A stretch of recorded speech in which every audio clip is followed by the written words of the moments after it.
My name is Ingrid Marsh. I'm 29 years old, and for the better part of the last 2 years, I have been making a $318 monthly car payment on a vehicle I have never once driven. I need to say that before anything else. Not because it's the whole story, but because it's the part that makes everything that comes after make sense. I've been a registered dental hygienist for 6 years, which means I spend my days with my hands in other people's mouths and my evenings trying to decompress from the sound of the suction machine that I still hear in my sleep sometimes. It's not glamorous work, but it's honest, it pays my rent, and in this matters, it's mine. I built it. I took the licensing exams, found the job, showed up every Saturday when my coworkers called out, built a patient list of people who ask for me by name. I did that. I say this because my younger sister has spent the last 3 years making very sure that nothing I have feels like it belongs to me. Her name is Pippa, she's 24. She describes herself online as a wellness architect, which I have spent considerable time trying to parse and cannot. What I can tell you is that she posts pictures of herself in linen sets drinking matcha lattes, sells a $27 digital abundance journal she made in Canva, and has 6,800 Instagram followers she treats like shareholders. She's never held a full-time job for longer than 4 months. She calls the gaps between jobs her rebirth seasons. My parents call it figuring things out. I call it what it is, which is the reason she never had to figure out her car payment. 3 years ago, my sister got into a fender bender on I-270 that wasn't technically her fault, but she'd let her insurance lapse. Her premiums were, she told me, eating into her launch budget. So the other driver's attorney got involved. The settlement was small, but her rates after that were not, and she couldn't qualify for a car loan on her own. She asked me to co-sign. I said no twice, then my mom called. She said the boutique where my sister had lined up a part-time position was hard to get to without a car. She said my sister was really trying this time. She said just help her get on her feet, and I felt the specific gravity of that sentence, the same pull I'd been feeling since I was 12 and my sister was 7, and already knew which look to give our parents to get what she needed. I co-signed. The loan was $18,400, monthly payment $300. Pippa made payments for 4 months. Then she texted me that she was a little short and could I spot her just this once. I covered it. The following month, she didn't bring it up at all. The month after that, I got an alert from the lender. The account was past due. She hadn't paid in 2 months. She hadn't mentioned it. She'd taken the car on a long weekend trip to Nashville. She documented in 37 Instagram stories under the caption Solo Healing Era. I want to be clear about why I didn't just let it go delinquent. It wasn't because I was a pushover. It was because my name was on that loan. A missed payment didn't just damage her credit, it damaged mine. I had spent 6 years building a credit score good enough to eventually rent my own place without a cosigner, and I was not going to let her drive that into the ground because she decided her digital journal launch was a higher priority than a car note. So I called the lender and set up autopay from my account. I told myself it was temporary. I told myself I would talk to her, set terms, make a plan. I told myself a lot of things over the next 22 months, and I told them very quietly, mostly to the ceiling at 2 in the morning, while she was probably editing a reel about releasing what no longer serves you. I never told anyone, not my parents, not my closest friend. Part of me thought it was cleaner that way. The honest part of me knew that if I said it out loud, I'd have to face how absurd it was, that I was picking up extra Saturday shifts and skipping the vacation I'd planned twice to cover the car payment of someone who had blocked my number over a text argument, unblocked it 6 weeks later without acknowledging it, and was currently selling a Canva workbook about financial abundance. That's who I was walking in behind on Christmas Day. My parents have lived in the same house in Columbus since 1998. The carpet is always freshly vacuumed before a holiday. The good dishes come out. There's a ceramic bowl of pine cones in the foyer that has been there since I was in 7th grade. I have complicated feelings about that house. Growing up in it taught me a lot about how much love and silence can occupy the same room without ever acknowledging each other. My mom had been cooking since the night before. I could smell pot roast from the porch. My dad opened the door, gave me a sideways hug, and drifted back to the living room where a football game played that nobody was really watching. That's how he does holidays. Present but orbiting, caught in someone else's gravity.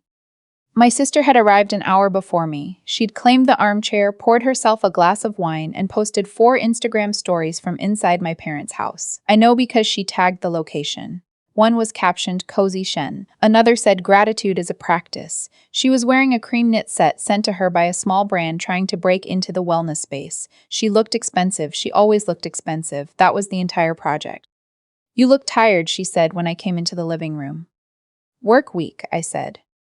She nodded as if that was quaint. You really should try blocking off time for yourself. You run yourself into the ground. I carried the green bean casserole to the kitchen and told myself I had not driven 40 minutes for this. The thing about my family's Christmas is that it has never been particularly dramatic. We eat, we open gifts, we watch something on TV nobody chose on purpose. It's comfortable the way an old sweater is comfortable, slightly misshapen from years of use, not quite right anymore, but familiar enough that you keep reaching for it. This year my sister decided we needed a new tradition.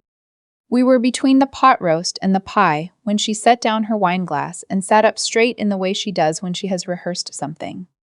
Okay, she said. I read about this thing called roses and thorns. You go around and share a high point from your year and one honest low point, something you're still working through.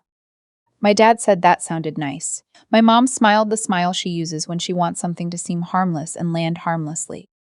I picked up my fork. My sister went first. Her rose was her business growth, 40 new email subscribers, a collaboration with a small podcast. She described these things with the gravity of someone announcing a quarterly earnings call. Her thorn? She looked directly at me. The look was calm, which meant it was planned. My thorn, she said, is having a sister who has never once been able to be happy for me, who has spent her entire life jealous of everything I've tried to build, who tears people down because she's never had the courage to actually build anything herself. The table went quiet. My mom blinked and looked at her plate. My dad took a long sip of water and studied the tablecloth. No one said anything. No one said that's not fair. No one said your sister has been making your car payment for almost 2 years. My sister settled back into her chair with the expression of someone who had just imparted wisdom and was giving the room time to absorb it. Jealous of 6,800 followers and a Canva journal. Jealous of the car I was paying $318 a month for. Jealous of someone I had been quietly keeping solvent while she filmed content about releasing scarcity mindset. I felt the words stack up behind my teeth every month, every payment, every login, every time I'd sat at my kitchen table at midnight and entered my account information so her loan wouldn't go delinquent. I felt all of it right there ready. I swallowed it. Okay, I said lightly, I'll take that as a compliment on my ambition. Nobody laughed. My mom asked if anyone wanted more pot roast. My sister looked mildly disappointed that she hadn't gotten more to work with.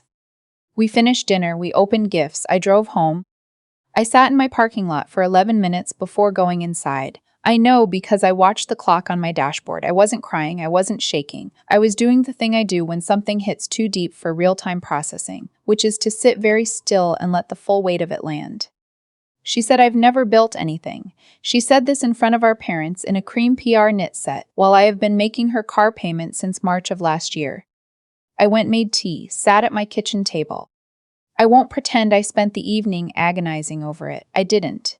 I felt something settle, not rage, not grief, something quieter and more certain, like a decision that had already been made somewhere underneath everything and was only now coming up for air. I opened my laptop. I logged into the lender portal. I found the autopay I'd set up 22 months ago, my checking account, my routing number, her name on the loan. I sat there for maybe 30 seconds. Then I canceled it. The system asked me to confirm. I clicked yes. I closed the laptop, finished my tea, and went to bed. I slept better than I had in months. The first sign that something had changed came 26 days later. A text from my mom, hey, have you talked to your sister? She mentioned something about a billing issue with her car, might be worth checking on. I read it, put my phone in my bag, went into my afternoon appointments. The voicemail came that evening. My sister's voice was an octave higher than usual, the pitch she uses when she's frightened but doesn't want to admit it. Hey, so I got this notice from the lender about a missed payment. It's obviously a bank error, but it's stressing me out. Can you call them? You're still on the loan, so they'll talk to you. Just, can you handle it? I'm really overwhelmed. Not I'm sorry, not can we talk, just handle it. I texted back 3 words, handle it yourself. She left me on read for 48 seconds. Then the typing bubbles appeared and disappeared twice, then nothing. 2 days later, she tried again. This is getting serious, Ingrid. There's a second notice. Did you change something? Because this was fine, and then suddenly after Christmas there's a problem, and I don't think that's a coincidence. She was correct that it was not a coincidence. I didn't reply.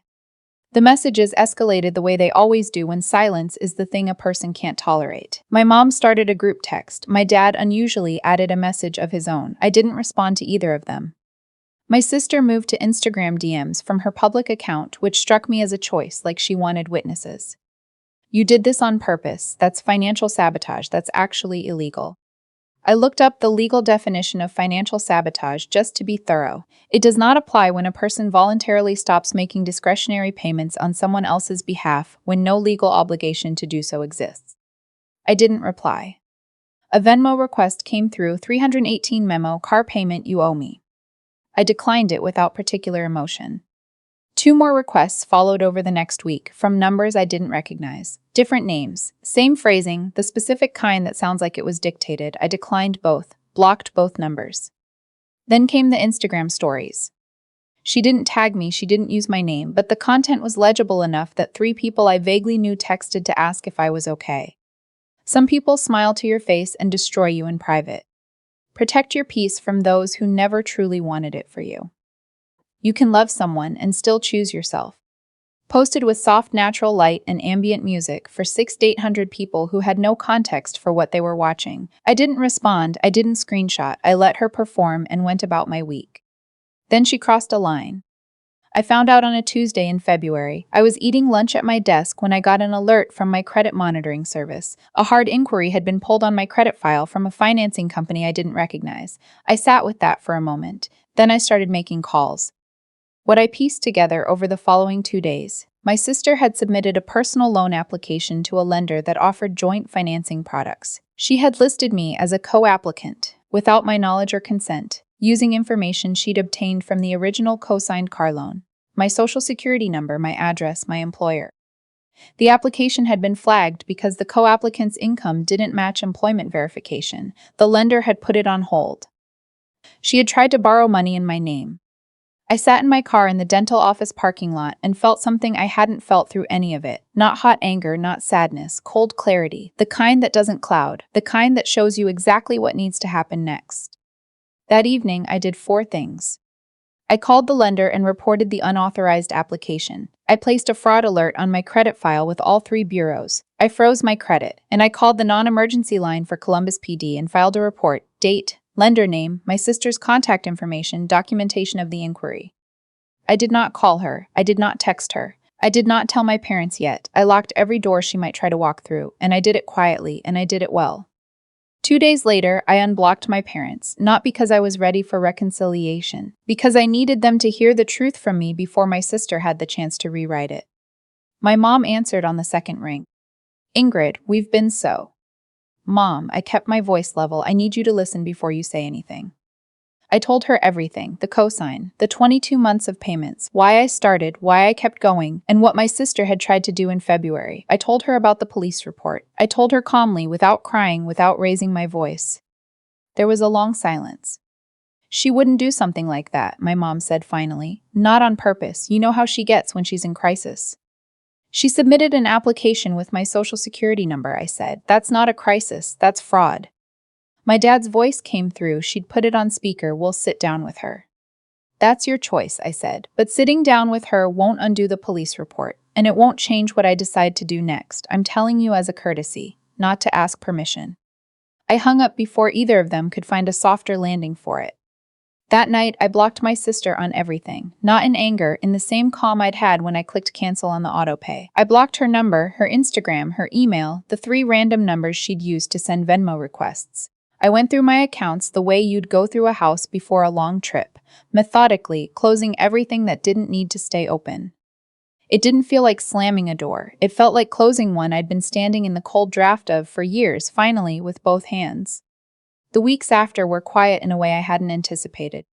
Not the strained quiet of waiting for something to happen, just quiet. I worked my shifts. I went to the gym on Tuesday and Thursday evenings. I called my actual friends, the ones who reached out first sometimes, the ones who didn't need me to underwrite anything. I cooked actual dinners instead of whatever was fast enough between shifts. I heard things secondhand from Debbie, a woman who'd been my mom's closest friend for 20 years and who had always looked at me a certain way, the way people look at you when they see more than they say. She'd send me brief texts every couple of weeks, no editorializing, just, here's what I know. My sister had apparently told people in her online community that she was navigating a family estrangement rooted in financial coercion, that I had weaponized the cosign to maintain control over her. She'd spoken about it on a small podcast about toxic family systems. 6,800 people heard that version. I didn't correct it publicly. I had something better than a public correction. I had 22 months of payment records, a police report, a fraud alert still active on my credit file, bank statements with my name, my account, her loan number for every single month. Truth doesn't always need an audience, it just needs to exist. In March, I got an email from a larger dental practice on the north side of Columbus. I'd applied 6 months earlier and half forgotten about it. Better pay, newer equipment, weekday hours only. They wanted to schedule an interview. I replied within 10 minutes.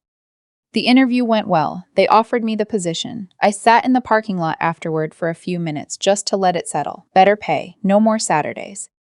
I moved apartments in April. More light. A small balcony where I could have coffee in the mornings. I didn't give the new address to my parents. I didn't give it to anyone who might pass it along. I kept it for myself, not out of secrecy, but out of the understanding that some things need to be protected before they can truly become yours. There's something that happens when you carry a person for long enough without putting them down. You stop registering the weight because the weight has become your baseline. You think you're just living, just getting through the week. And then one day you set it down and realize you hadn't taken a full breath in 2 years. I won't tell you I don't miss anything. I miss the pot roast and the pine cone bowl in the foyer and my dad's terrible puns that he'd deliver and then wait, with complete sincerity, to see if anyone laughed. I miss the version of my sister that existed before she learned accountability was optional if you found the right audience. I miss believing that family meant safety by default. But missing something and needing to go back to it are two different things. I'm old enough now to know the difference. I'm 29 years old. I work a job I'm good at that pays me fairly, where I know what every single expense on my bank statement means because all of them are mine. I have Saturdays, I have a balcony, I have a credit score that I rebuilt carefully over 6 years that no one else's name is attached to anymore. My sister once told me that careful people, quiet people, people who show up and don't make a scene, we're the ones who end up forgotten. She said it like a warning, like she was doing me a favor by pointing it out. I think about that now, on my balcony with my coffee, and I think, good. Let me be forgotten by the people who only noticed me when they needed something covered. Let me be invisible to the ones who called me jealous while driving a car I paid for. I don't need to be seen by everyone. I just need to recognize the person looking back at me in the mirror. For the first time in a long time, I do.